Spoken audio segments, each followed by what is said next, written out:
Hello friends, welcome back my channel geography exam गुरु। तो मैं आप लोग को पीजीटी, पीआरटी, एनटीजीटी इन तीनों का ही प्रिपरेशन करा रही हूँ। तो ये जो है पीजीटी पीआरटी का प्रीवियस ईयर क्वेश्चन है 2018 का, विथ एक्सप्लेनेशन के साथ मैं आपको बता रही हूँ। एंड बहुत कम समय में ज़्यादा क्वेश्चन आपको कवरेज करवाऊँगी।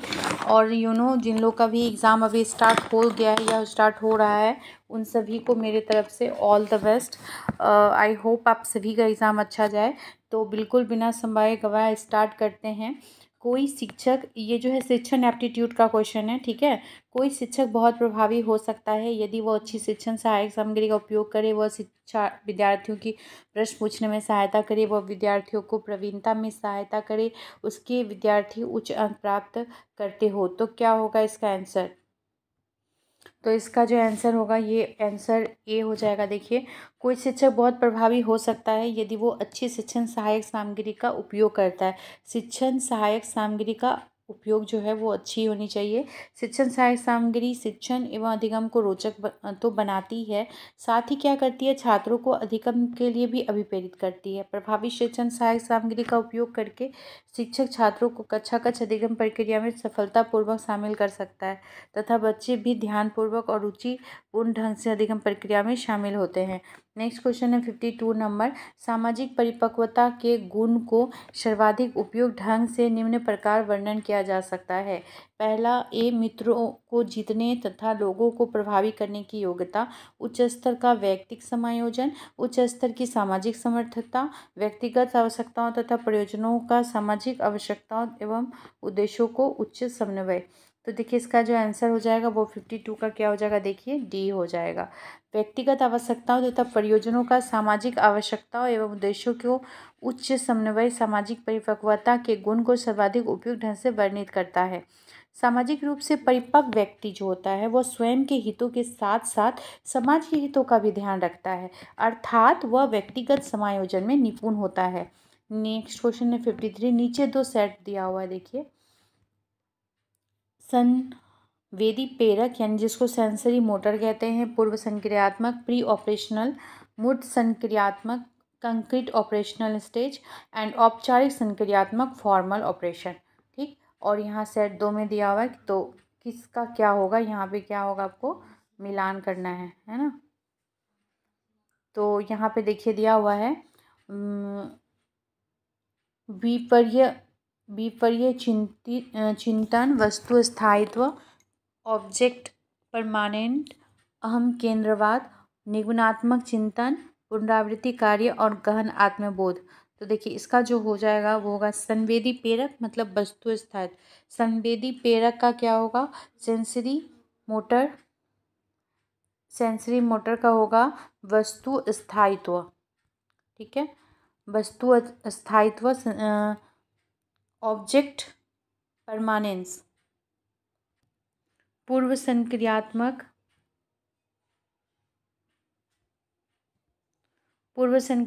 का हो जाएगा अहम केंद्रवाद, जिसको प्री ऑपरेशनल बोलते हैं।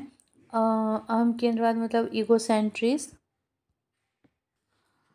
तो मूर्त, इसका आपका पूर्व संक्रियात्मक का हो जाएगा अहम केंद्रवाद, ईगोसेंट्रिज्म। पूर्व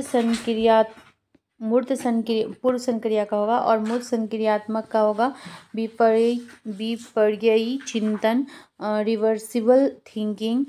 और औपचारिक संक्रियात्मक का हो जाएगा निगमनात्मक चिंतन, डिडक्टिव थिंकिंग, निगमनात्मक चिंतन, ठीक है। नेक्स्ट क्वेश्चन है, निम्नलिखित में कौन विकास में आनुवांशिकता के प्रभाव का सर्वाधिक उपयुक्त वर्णन करता है? किसका? आनुवांशिकता का, ठीक। पहला है आनुवांशिकता, यह तय करती है कि हम कहाँ तक जाएंगे। यह इस बात को तय करती है कि हम कहाँ तक जा सकते हैं। यह इस बात का मुख्य निर्धारक है कि हम कहाँ तक जाएंगे। यह इस बात का मुख्य निर्धारक है कि हम कहाँ तक जा सकते हैं। तो इसका आंसर क्या हो जाएगा, सी। यह इस बात का मुख्य निर्धारक है कि हम कहाँ तक जाएंगे, जा सकते हैं, ये नहीं, कहाँ तक जाएंगे। विकास आनुवांशिकता के संदर्भ में यह निर्धारित करता है कि हम कहाँ तक जाएंगे, क्योंकि अच्छे से अच्छा वातावरण भी बच्चे की मूल प्रवृत्ति को नहीं बदल सकता तथा न ही उसके विकास क्रम को परिवर्तित कर सकता है। आनुवांशिकता बच्चे के विकास को काफ़ी निकटता से प्रभावित करती है। नेक्स्ट क्वेश्चन है 55, निम्न में से किसके द्वारा अधिगम अंतराल की पहचान तथा इसका निराकरण किया जाता है? टीम अध्यापन, तो इसका आंसर क्या हो जाएगा? उपचारी अध्यापन। ठीक है, उपचारी अध्यापन द्वारा अधिगम अंतराल की पहचान तथा इसका निराकरण किया जाता है। तो देखिए उपचारी अध्यापन क्या है? तो उपचारी अध्यापन जिसको बोलते हैं रेमेडियल टीचिंग के द्वारा अधिगम अंतराल की पहचान तथा इसका निराकरण किया जाता है। अधिगम अंतराल यानी वाचन, रीडिंग, लेखन, राइटिंग, उच्चारण, प्रोनाउंसिएशन, भाषा, लैंग्वेज तथा अंकगणित यानी अरिथमेटिक में हो सकते हैं। अधिगम अंतराल वाचन, लेखन, उच्चारण, भाषा तथा अंकगणित में हो सकते हैं। टीम अध्यापन, टीम टीचिंग, इस अध्यापन में कक्षा में छात्रों को शिक्षण देने का कार्य 2 या 2 से अधिक अध्यापकों द्वारा मिलजुल कर संयुक्त रूप से संपन्न किया जाता है। ठीक है, अब नेक्स्ट है 66, आपने कक्षा 5 के गणित के विद्यार्थियों की परीक्षा आयोजित की। ठीक, इसमें अधिकांश विद्यार्थी उत्तीर्ण नहीं हो पाए। आपको दूसरी परीक्षा के लिए प्रश्न पत्र तैयार करना तथा परीक्षा लेनी है। आप कौन सी परीक्षा लेना पसंद करेंगे? संकल्पनात्मक परीक्षा, प्रवीणता परीक्षण, नैदानिक परीक्षण या रचनात्मक परीक्षण? तो इसका आंसर क्या होगा? सी, नैदानिक परीक्षण लेना चाहेंगे। क्यों? शिक्षक होने के नाते इस प्रकार की स्थिति में हम नैदानिक परीक्षण यानी डायग्नोस्टिक टेस्ट करना पसंद करेंगे। निदानात्मक परीक्षण वे परीक्षण कहे जाते हैं जो सुधार और निदान से संबंधित है। इस परीक्षण में संपूर्ण प्राप्तांक महत्वपूर्ण होते हैं जो छात्रों में पाई जाने वाली विशेषताओं और कमियों को दर्शाते हैं। प्रश्न के अन्य विकल्पों से संकल्पनात्मक परीक्षण प्रत्येक अवधि के अंत में होता है तथा रचनात्मक परीक्षण इकाई निर्देशन के मध्य पूर्ण अधिगम अवधि में साथ साथ रहता है। इसका मुख्य उद्देश्य छात्रों की शैक्षिक उपलब्धि में वृद्धि करना होता है। ठीक है,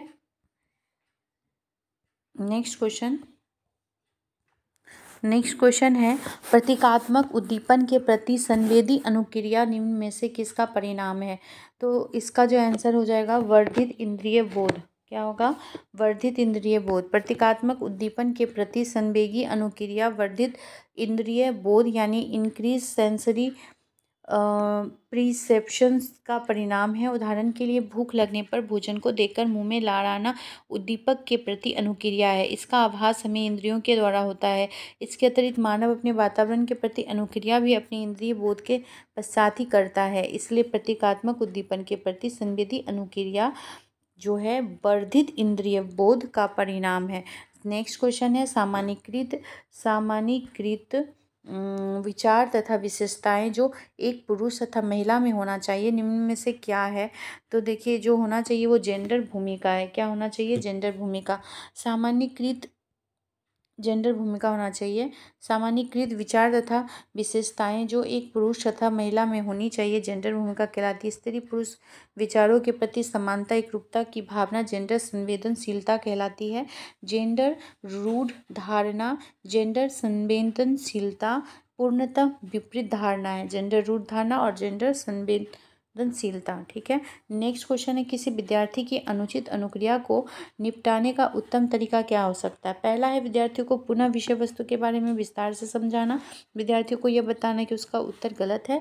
दूसरे विद्यार्थी से सही उत्तर बताने के लिए कहना, व्याख्या करना तथा उत्तर देने के लिए दूसरा अवसर प्रदान करना। क्या होगा?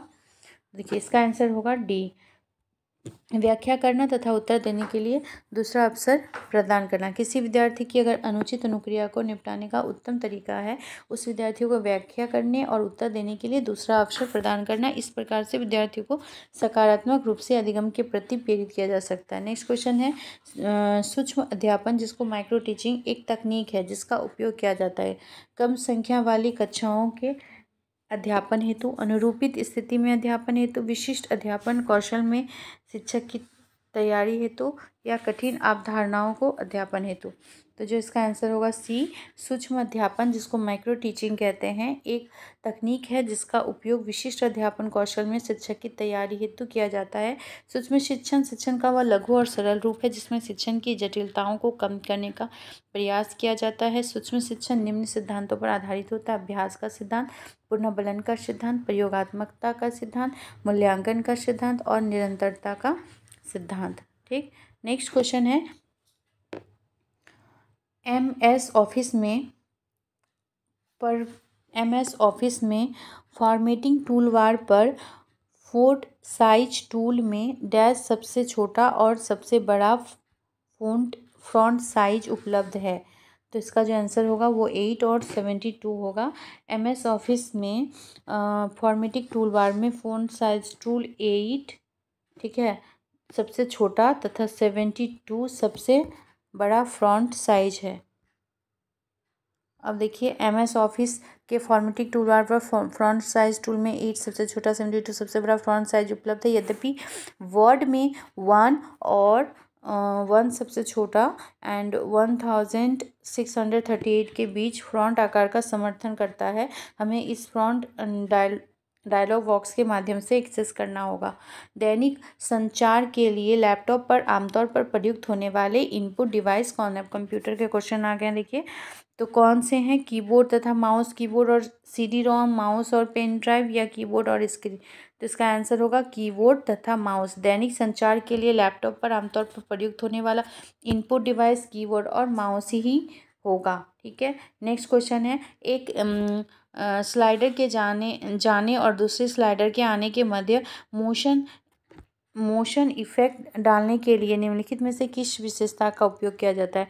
तो स्लाइड ट्रांजिशन का, एक स्लाइड के जाने और दूसरी स्लाइड के आने के मध्य मोशन इफेक्ट डालने के लिए स्लाइड ट्रांजिशन का उपयोग किया जाता है, स्लाइड ट्रांजिशन का। ठीक है, स्लाइड ट्रांजिशन द्वारा हम गति का नियंत्रण कर सकते हैं तथा ध्वनि जोड़ सकते हैं। ठीक है, नेक्स्ट क्वेश्चन, निम्नलिखित में कौन सी भारतीय आईटी कंपनियां हैं?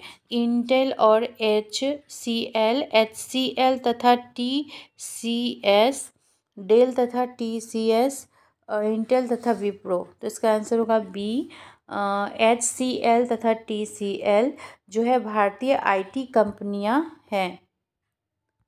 ठीक है, तो दिए गए प्रश्न के उत्तर में केवल HCL और TCL भारतीय आईटी कंपनियां हैं। HCL का मुख्यालय उत्तर प्रदेश के नोएडा में स्थित है, HCL का। ठीक है, HCL का कहाँ पे है? उत्तर प्रदेश के नोएडा में स्थित है, और जिसके संस्थापक शिव नाडर हैं। जबकि टाटा कंसल्टेंशन सर्विसेज लिमिटेड यानी TCS का मुख्यालय मुंबई यानी महाराष्ट्र में है। यह टाटा समूह की एक सहायक कंपनी है जो विश्व की सबसे बड़ी आईटी सेक्टर प्रदाता कंपनी है। निम्नलिखित युग्म दिए गए हैं: wifi modem, Chrome cable, file hard drive, charging cable. तो इसका जो आंसर हो जाएगा वो ए हो जाएगा। केवल 2 प्रश्न के अनुसार वाईफाई मॉडेम के सहारे कार्य करता है। वाईफाई किसके सहारे काम करता है? मॉडेम के सहारे।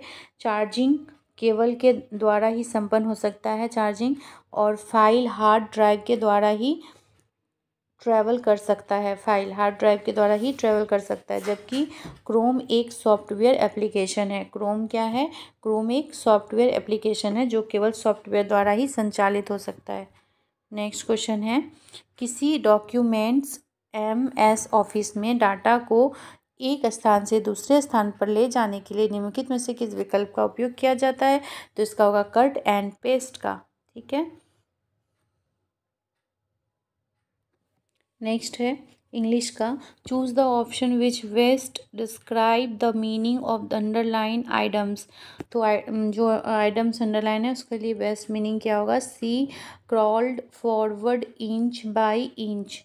ठीक है, तो इसका जो आंसर होगा स्लोली एंड केयरफुली, ऑप्शन होगा D.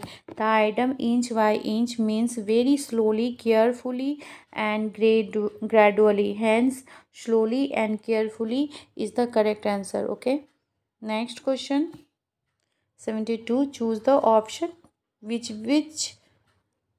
best describe the meaning of underlined phrase in given sentence.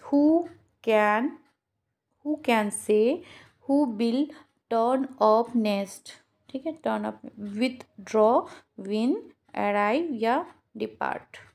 तो answer is the phrase turn up means put in an appearance, arrive, hence arrive is the correct answer.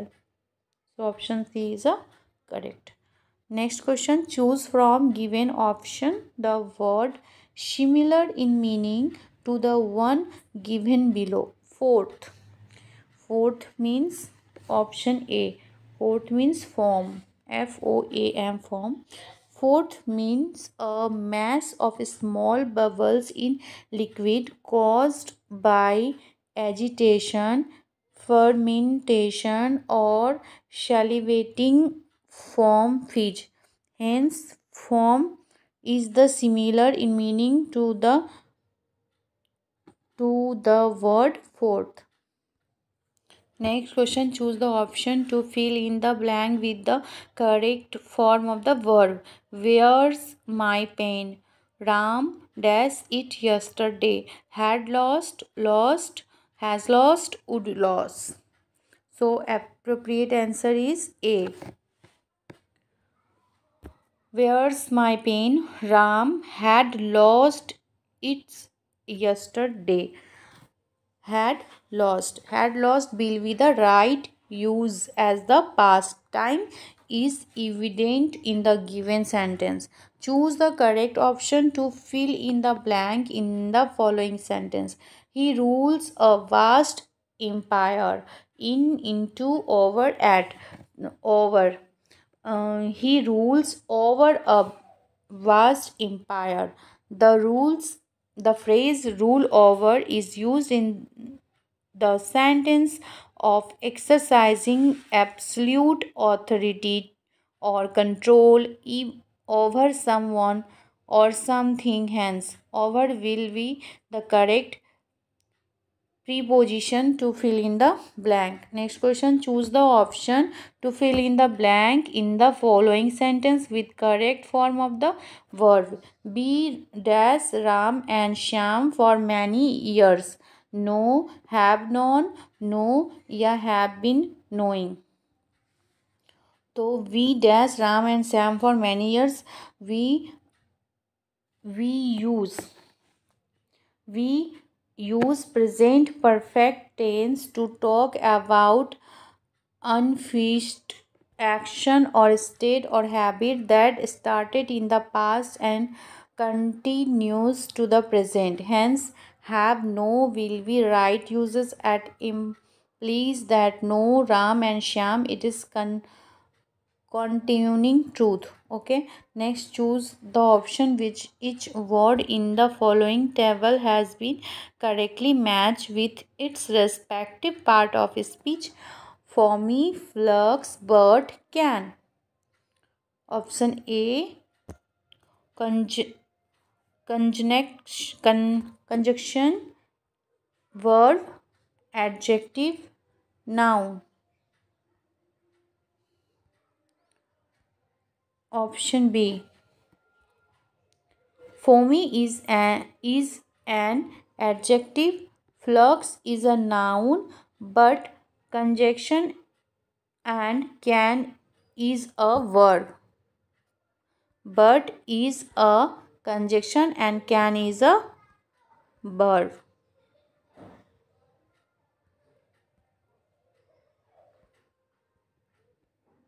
Foamy is a adjective.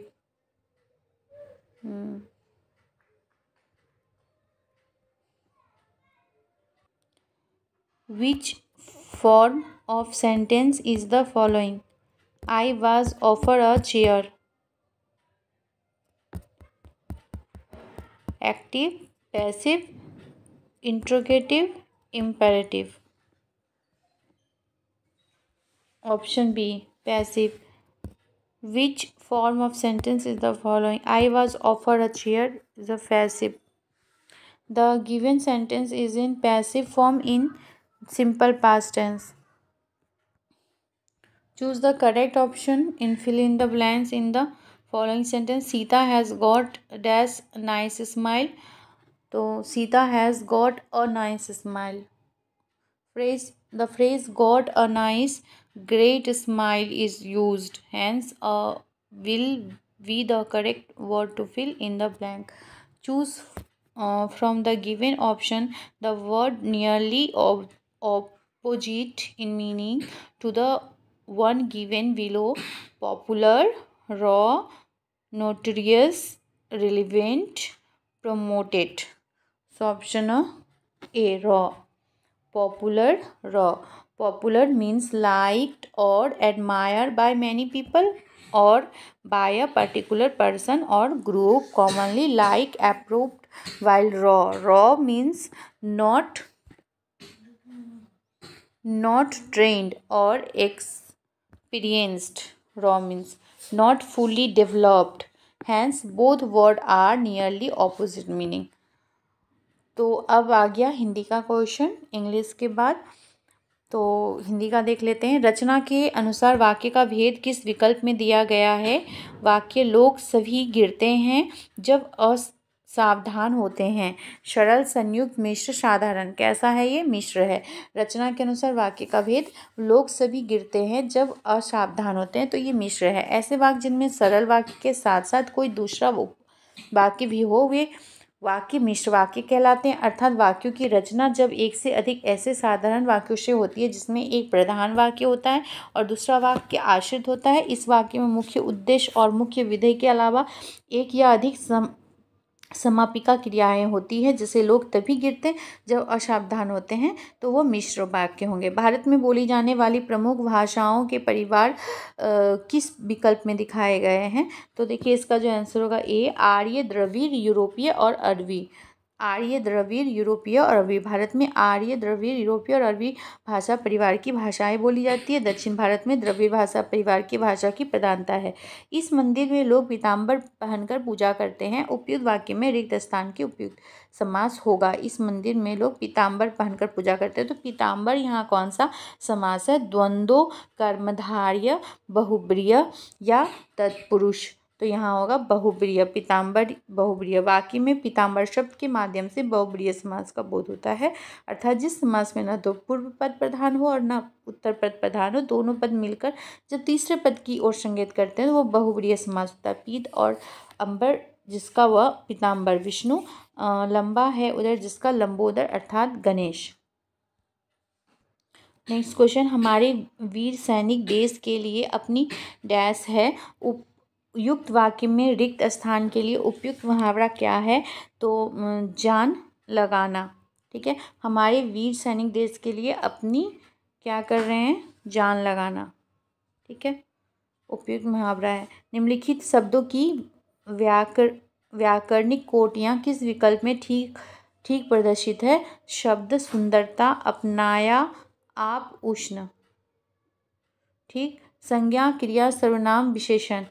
तो यहाँ पे सुंदरता भाववाचक संज्ञा है। अपनाया क्रिया को सूचित करता है। अपनाया, सुंदरता अपनाया। आप संज्ञा के बदले में प्रयुक्त सर्वनाम को सूचित करता है एवं उष्ण शब्द विशेषण को सूचित करता है। तो ऑप्शन डी हो जाएगा, संज्ञा, क्रिया, सर्वनाम और विशेषण। संयुक्त मूल के जो शब्द उसी रूप में हिंदी में आ गए उन्हें क्या कहते हैं? संयुक्त मूल के जो शब्द उसी रूप में हिंदी में आ गए हैं उसे हम तत्सम कहते हैं। क्या कहते हैं? तत्सम। संयुक्त संस्कृत मूल के संयुक्त बोल रही थी मैं। संस्कृत मूल के जो शब्द उसी रूप में हिंदी में आ गए हैं उसे तत्सम कहा जाता है। वे शब्द जो संस्कृत के परिवर्तित रूप को अभिव्यक्त करते हैं उन्हें तद्भव शब्द कहते हैं। तद्भव संस्कृत के परिवर्तित रूप को बताता है। ठीक है, प्रतिकूलता शब्द में प्रयुक्त उपसर्ग और प्रत्यय किस विकल्प में दिए गए हैं? प्रतिकूलता शब्द में प्रति और ता, तो इसका हो जाएगा बी। किस में दिया गया है? बी में, प्रतिकूलता में। ठीक, उपसर्ग और प्रत्यय दोनों हैं। तो उपसर्ग क्या होता है? उपसर्ग जो आगे लगता है, प्रत्यय जो बाद में लगता है, अंत में। दवाई का बहुवचन दवाइयाँ, दवाई, दवाएं, दवाइयाँ। तो दवाई का बहुवचन दवाइयाँ। Option A. श्रीमान का स्त्रीलिंग रूप श्रीमती, तो श्रीमती, ऑप्शन सी। खड़ी बोली हिंदी में रचना करने वाला प्रथम कवि किसे माना जाता है? तो खड़ी बोली हिंदी में रचना करने वाला प्रथम कवि जिसको, वो अमीर खुसरो। अमीर खुसरो खड़ी बोली में रचना करने वाले प्रथम कवि हैं। खुसरो का हिंदी का के विकास में महत्वपूर्ण योगदान रहा है। तो इतना ही फ्रेंड। नेक्स्ट अगले वीडियो में मैं सोशल साइंस के क्वेश्चंस आपको करवाऊंगी। सोशल साइंस और साइंस इन दोनों के क्वेश्चंस करवाऊंगी। तो आई होप कि आपको अच्छा लगा होगा और बहुत कम समय में करवाऊंगी। Thank you friends. आगे का वीडियो पाने के लिए इसे लाइक, शेयर एंड सब्सक्राइब करें और सब्सक्राइब करके बेल आइकन में दबा दीजिएगा। तो जैसे ही वीडियो अपलोड करूँगी तो आप तक नोटिफिकेशन पहुँच जाएगा। बेल आइकन दबाने से आप तक नोटिफिकेशन पहुँच जाएगा अगर आप चाहते हैं तो अगले वीडियो में मैं आपको साइंस और सोशल साइंस के क्वेश्चंस कराऊंगी।